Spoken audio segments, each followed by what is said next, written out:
Včelári, mali ste niekedy v zime problém s nepozvanými návštevníkmi v úľoch, ako takéto patkane? Riešenie je jednoduché.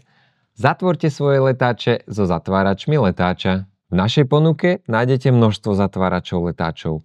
Nerezové, plastové, pocínované. Aký je medzi nimi rozdiel? Všetko závisí od toho, ako máte konštruované dno. Výrobcov úľov je množstvo a každý robí dna trošku inak. Preto sú tieto zatvárače letáča univerzálne. Napríklad v tomto prípade na našich dnách je takáto letáčová pätka.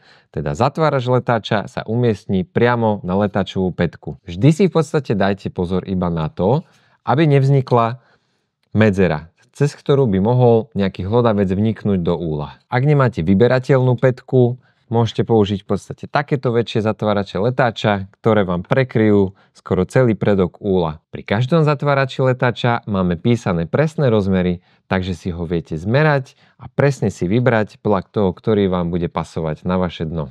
Väčšina zatváračov letáčov je riešená tak, že umožňujú buď vetranie, alebo prelety. Teda ako napríklad v tomto prípade sa na úľ upevňuje telo zatvárača, do ňoho sa vkladajú takéto časti, ktoré umožňujú teda buď vetranie, alebo prelety, alebo sa dá úplne otvoriť. Môžete tu vidieť aj na tomto ukážkovom dne, ako to v podstate vyzerá na letáčovej pätke. Zatvárače letáča sa na úľ pripevňujú veľmi jednoducho, a to buď klinčekmi, alebo šrobikmi, ako v tomto prípade.